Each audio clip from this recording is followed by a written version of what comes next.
Sham Sharanam Mama, Dada Sham Sharanam Mama. सांसों की माला में सिमरू में तेरा नाम, दादा श्याम, दादा Shyam.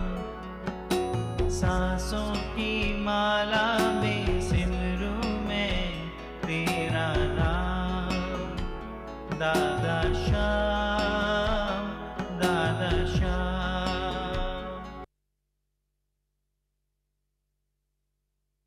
An answer session.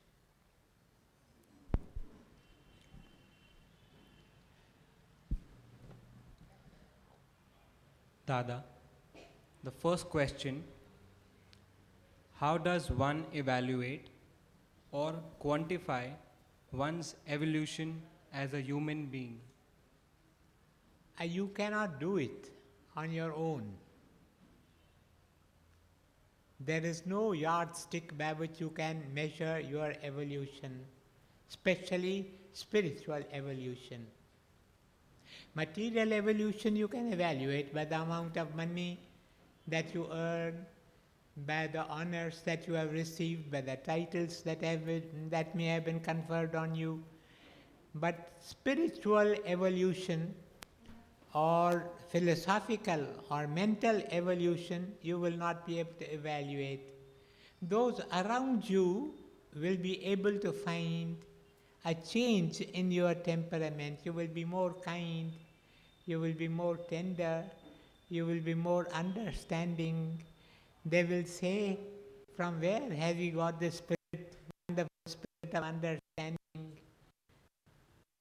But you cannot measure your own, you cannot evaluate your own spiritual or mental evolution. Yes. Why have you put me on the stage so far away from you? Why can't I come closer? So all of us can see you, Dada. I see. I'm too short. Dear Dada, who is vidhata?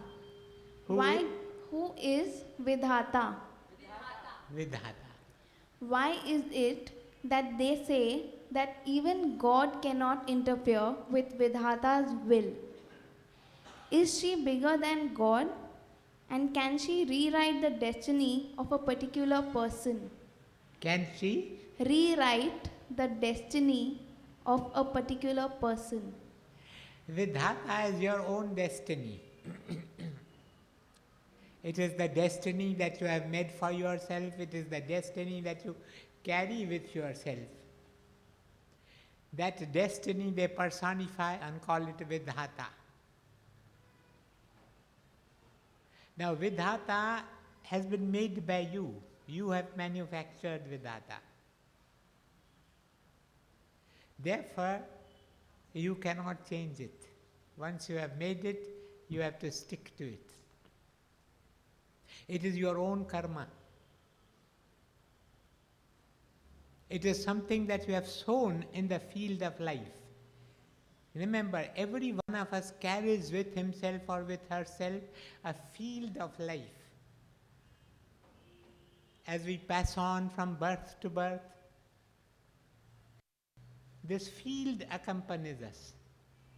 In this field we are sowing seeds. And the law of the seed is, as you sow, so shall you reap.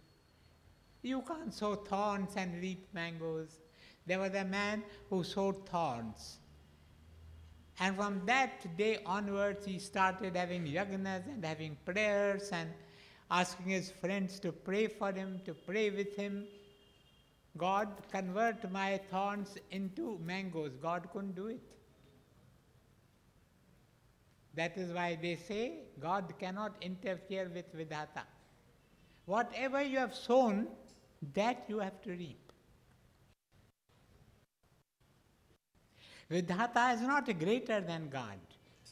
Vidhata is the product of the freedom that God has given to each one of us.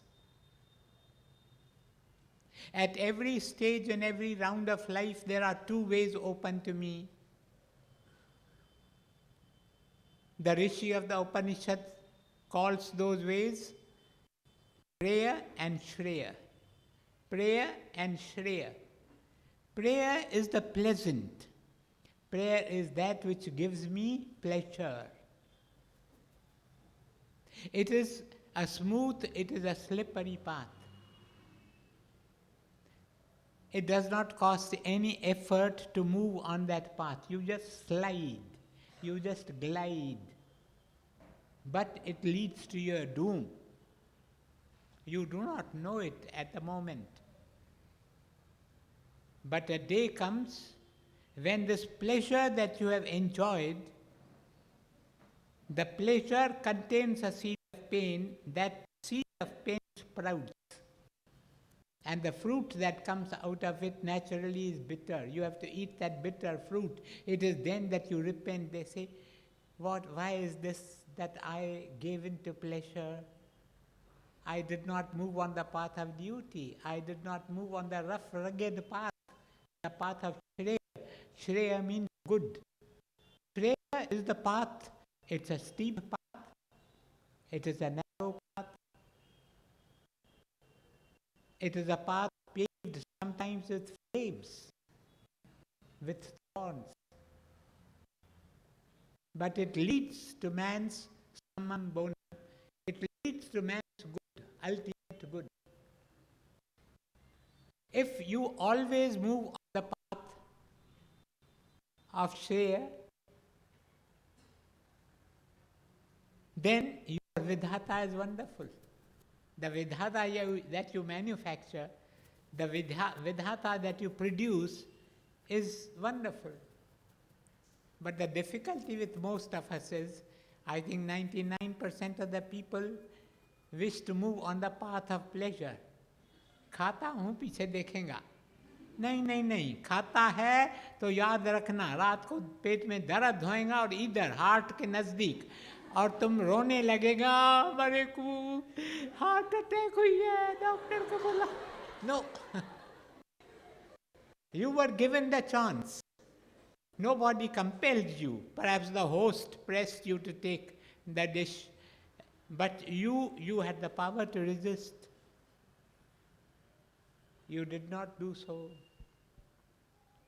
There was a man and his wife, they went to a buffet lunch. And this man happened to enjoy the food that was given there. So he went and picked it up the second time. Then he went a third time to pick it up. Then he went a fourth time to pick it up. He would not give up. His wife said to him, don't you feel shy before your friends? You are going for the fifth time to pick up this food that is on the table. He said, no, I don't feel ashamed because I tell them I'm picking it up for my wife.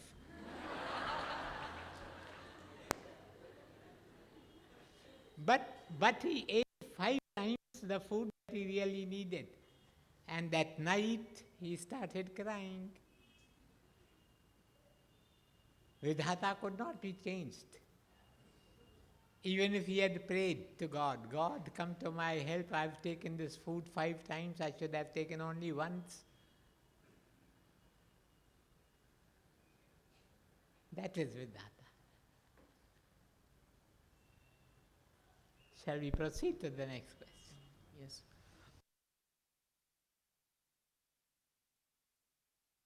Dear Dada, is it necessary to match the horoscope or the so-called chatti of 2 individuals before marriage? If yes, how far is it significant? How far is it significant in the success of that marriage?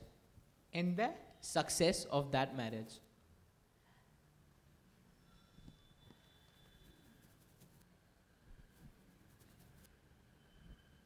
It is helpful if you have the chattis matched, but the difficulty nowadays is that where are the people, the true astrologers who can read the chattis? Or where are the true astrologers who have cast the chatti? Suppose the chatti has not been cast properly. Even the best astrologer will read what is there in the chatti and tell you The difficulty is that we don't have astrologers of that type.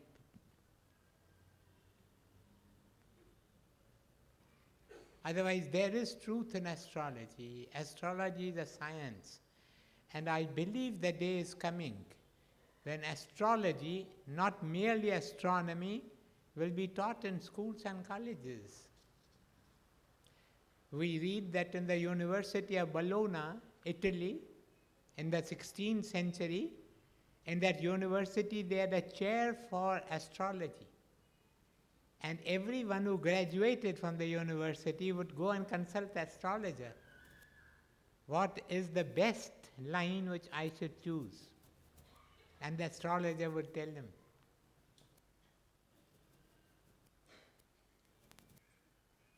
The difficulty now is that if you take the same pair of chattis to two different astrologers, you get two different interpretations. I know of a case which happened only the day before yesterday. They told me that one astrologer said, please don't enter into this union, this marriage, bringing together of the boy and the girl. He said, the other man said that there can be nothing better than this. Now whom are they to follow? They came to me. I said, I am not an astrologer. I cannot help you there. But this is the difficulty. If you can get the right astrologer to cast your horoscope and the right astrologer to read it, then of course it's a very good thing, yes. But so far as I am concerned, I would not wish to know about the future. The future is in the hands of the Lord, and whatever He does is for my good. But that is only a personal choice. Shall we move on to the next question? Dadaji, I, since a child, have been praying to gods and goddesses.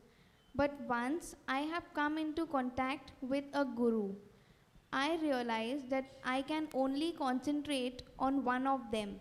It's either God or the guru. What is the right method? If your guru is a true guru, then you must follow him. But I don't know what type of guru you have got involved with.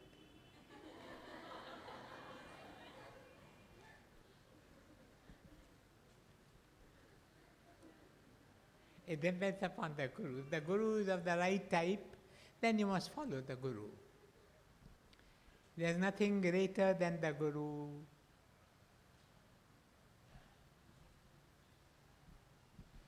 Dada, if I may come back to your question that you put up to us, that why have you been seated up there? Why have you? Been seated up there. Yes. What I believe is that because we, people, have evaluated you the best, and we think that you are God sent for us. That you? Every one of you is a God sent. But I think if You all are God sent to me. It is God who has sent you here, otherwise you would not be here. Thank you, Dada. Thank you, thank you.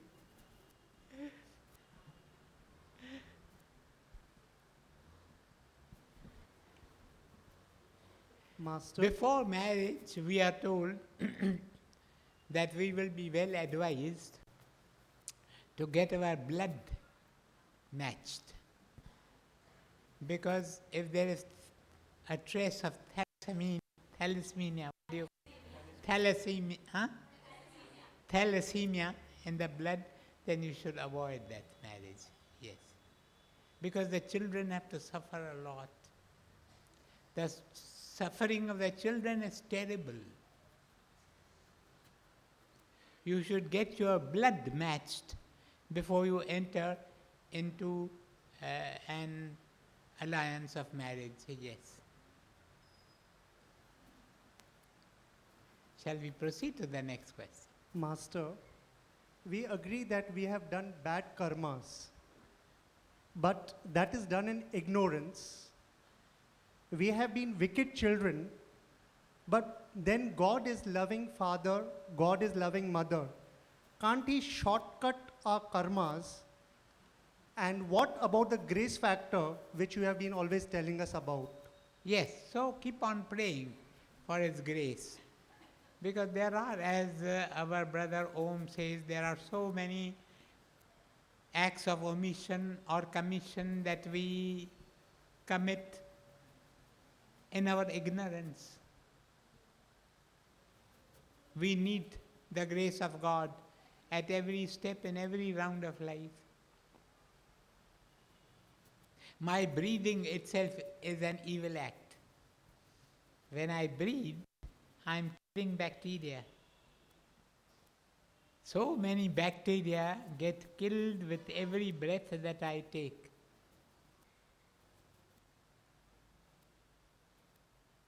Now that is something which we cannot avoid. We have to breathe. That's why you must have seen so many of the Jains, especially the Jains, sadhus and sadhvis, they always have a cloth tied to their noses, so that bacteria do not enter. But in spite of it, some bacteria do enter. And every breath that we take, we are killing.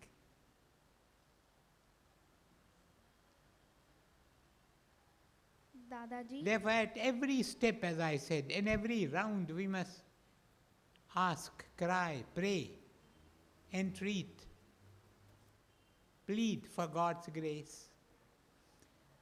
There is a story told us concerning a tapasvin, concerning an ascetic who lived on the peak of a holy hill. He did not have anything to do with other people. He did not enter into interaction with them. He never spoke a word to anyone. He never told a lie. He never was harsh with anybody because he would meet nobody. The life of man, every man comes to a stop, and his life also came to a stop, and he found himself in the presence of what they call Dharam Rai, the judge, the one who judges our actions. And the assistants of Dharam Rai said to him, "O ascetic, tell us, if you wish to be judged according to God's mercy or according to the goodness or the evil of your actions." And he said, "Why should I ask for mercy? I have hurt nobody, I have had no interaction with anybody, I had no lend-in with anybody. I was alone on the peak of the holy hill, communing with God, repeating His holy name, blessing all of humanity. I do not need grace. I have done nothing for which I should plead for grace." They asked him a second time. And he said, "But didn't I tell you once that I don't need grace? Why are you asking me again?" And they asked him the third time. Then he got a little angry. For the first time in his life, during his entire life on earth, he never became angry because he had no interaction with anybody. Now, he became angry and he said, "Do you have brains or not? Once I have told you, twice I have told you, again third time you are asking." Then they said, "All right, if you want us to look into your account, we will look into your account." So they gave a clap. And there came a huge form. There came a huge form, and that huge form came and sat on him. He began to cry. He said, "What is this?" And that huge form said, "I am the hill on which you sat for 60 years. Now is the time for me to take account of the whole thing and sit on you for 60 years. Poor thing, he felt crushed. He said, save me, I want God's grace, I want God's grace." Then there was another clap. You didn't respond. There was another clap, and little forms came up. They said every day there used to be plantain, those yellow bananas, plantains. He used to eat us. Now is the time when we should eat him, because he doesn't want grace. Poor thing, he began to cry. He said, God, I want your grace, I want your grace, I want. Now, if an ascetic of his type wants grace, where are we? We commit so many mistakes every day, so many blunders, so many acts of omission and commission. Every day we must cry for God's grace. God, have mercy on me. There was a pilgrim. As he moved on from place to place, with every step that he took, he offered this prayer: have mercy on me, a sinner. O God, have mercy on me, a sinner. O God, have mercy on me, a sinner. O God, have mercy on me, a sinner. That is our condition. Shall we proceed? Dadaji, is it okay to be attracted to two gurus at the same time? Can one be initiated twice? Because I love both my gurus equally.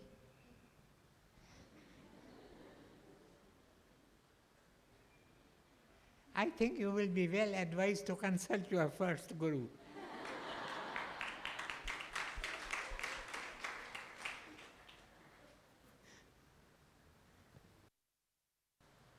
गुरु किस हद तक अपने शिष्यों से कठोर परीक्षा ले सकता है? मौत तक. उसके पहले कुछ नहीं, उसके पहले कुछ नहीं. क्यों नहीं? But tak, limit you say. Yogi Ramachakra did not like to have disciples. He said to have a disciple is to have a feeling that I am greater, I am better than those people. But why should I think that I am better than anybody? So he never liked to have disciples. But there was one kisan, one peasant, he came to him again and again and entreated him to accept him as a disciple. Then Yogi Ramachakra finally, because he was pestered by that kisan, he said to him, if you want to be a disciple, you will have to walk the way of obedience. And the kisan said, I am ready to obey. That's why I have been coming to you again and again. I want to be your disciple. Then Yogi Ramachakra told him that before I accept you as a disciple, you see that point on the hill. You know there are points on hills and mountains beyond which there are deep valleys. If you fall, then even your bones are not visible. So he told him, there is that point on the hill, go and jump from there down. And the kisan said, but if I jump down, I will die. And the yogi said, so what? And then the yogi told him that except you are prepared to die, you cannot be reborn. He told the kisan, he said, how do you get wheat out of the ground? It is only when you sow wheat in the soil and that wheat dies, then it is that it sprouts. Then it is that you get more wheat out of it. Except ye die, ye cannot be reborn. So the Guru has the right to test a person to the point of death. Therefore beware.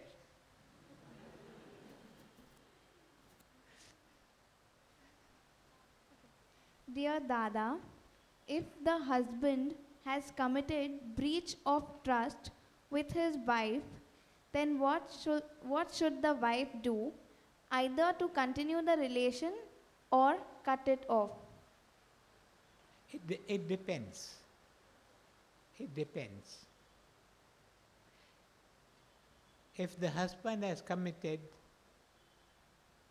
a breach of trust, then the wife has, in several cases, permission to keep away from the husband. But I know of wives who forgive their husbands. Even I know of one husband, he learned that his wife had committed a breach of trust. She had gone and lived with some other man. Then he came to me. He said, my wife has done this, but I want to forgive her. Because he said, in my thoughts, and this must be the experience of many of you here, he said, in my thoughts, I have committed adultery with so many other women. In my thoughts. He said, not in action, but in thoughts. If my wife has done one thing, why should I? Then I told the wife, I said, you should repent. And the husband accepted her, and they lived as. So it all depends on that case. I think if the wife has a guru, she should consult him. Or if she doesn't have a guru, she can consult a spiritual elder. He will be able to guide her in the right way. Yes.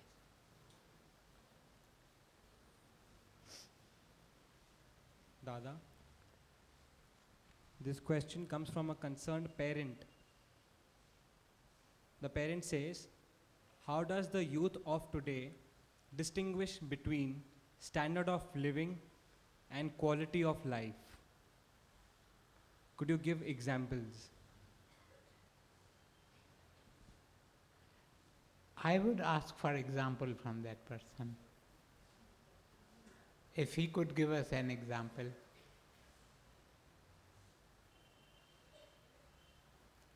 What does he mean by standard of living?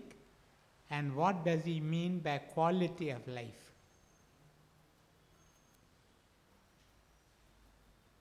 If by quality of life you mean devotion to values, living in accordance with certain values, then it depends upon the parents to become examples before their children. Parents should prefer to live according to certain values in preference to what you call the standard of living. It is that which will affect the child. But the difficulty is that so many of our parents, they want a higher standard of living. And when the children find their parents striving to live a higher standard of living, naturally they think more of the standard than of the quality. But I don't know what he means by quality of life. If he will kindly explain, it may be good for all of us. This question comes from the last youth meet bank, question bank. I So the parent may see. not be present. So the depositor may not be here. Then we'll proceed with some other. Dear Dada, today's youth is very career oriented, and quite often they have to leave their family to pursue the same. Pursue Pursue the same, the career. career. And also their work demands to settle away from the family. Isn't it their duty to serve their family? It is their duty, and if they want to follow a career and this career takes them away from the parents, then they must get the permission of the parents. I know of parents who permit their children to follow their careers, to leave them, to go to foreign countries. The parents permit them. They must have the blessings of their parents before they take any decision. Yes. Isn't accepting a weakness? Acceptance. No, acceptance is strength. It is only the strong who can accept. A weak person will never be able to accept. Supposing death has occurred in my family. If I am strong, I will be able to accept it. If I am weak, I will give in to weeping, crying, shedding tears, tearing my hair, breaking my head against the wall. I will do all sorts of things. Acceptance belongs to the strong. Acceptance does not mean acceptance of goody-goody things. You come to the satsang and you get ice cream prasad and you accept it. That is not acceptance. Acceptance is when you are asked to eat lal mirchi and prasad and you don't do it. There is the test of acceptance. I'm referring to the couple. Couple. The lady left the man. Ha, ha. The man said it's okay. The man? Said it's okay if she went with the It people. depends upon the Isn't that a individual. weakness? It depends upon the individual's case. If the man is a sadhu, if he is a saint, he will say, I accept. And a sadhu is a strong man, he is not a weak man. But if the husband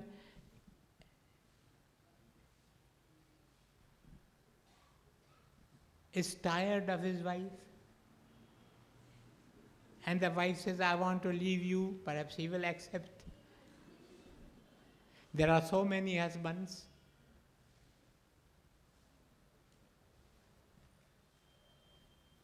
There is one husband, it was the 20th anniversary of his marriage, and his wife found him weeping. And he said to him, darling, why are you weeping? Why are you being so sentimental? He said, I am not being sentimental. But do you remember 20 years ago, your father caught us making love to each other in a barn. Your father came and caught us. And he said to me that now if you will not marry my daughter, I will have you thrown into jail for 20 years. He said, if I had chosen that, at least today I would have been free.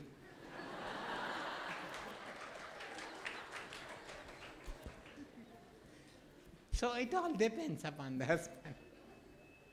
Yes.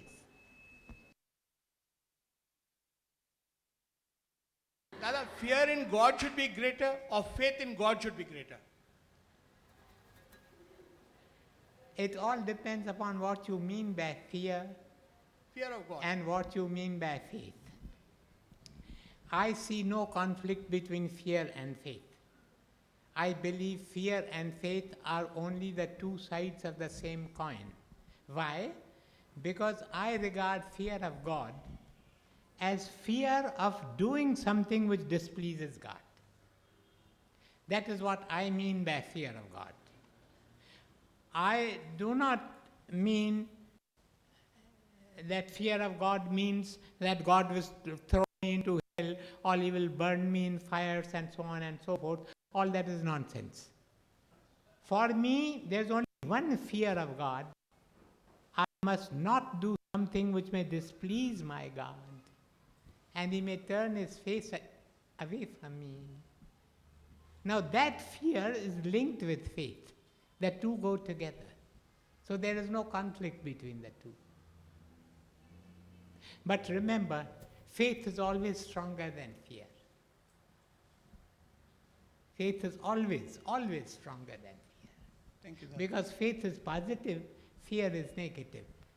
It may be the same thing, but the same thing has two aspects, the positive and the negative. And the positive aspect is always stronger than the negative.